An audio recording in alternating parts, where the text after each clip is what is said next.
I'm going to show you how to check your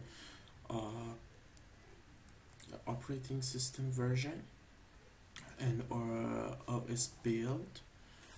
As you can see, Windows 10 version 21H1 and the OS build. For this, we go to Run App, then we type Winver.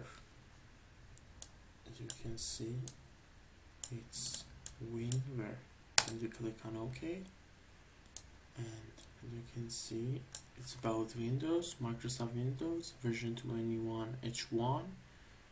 And if you want to check your OS build, we can use this command in Run App. I hope you enjoyed this video. Please subscribe and like this video. Thanks for watching this video.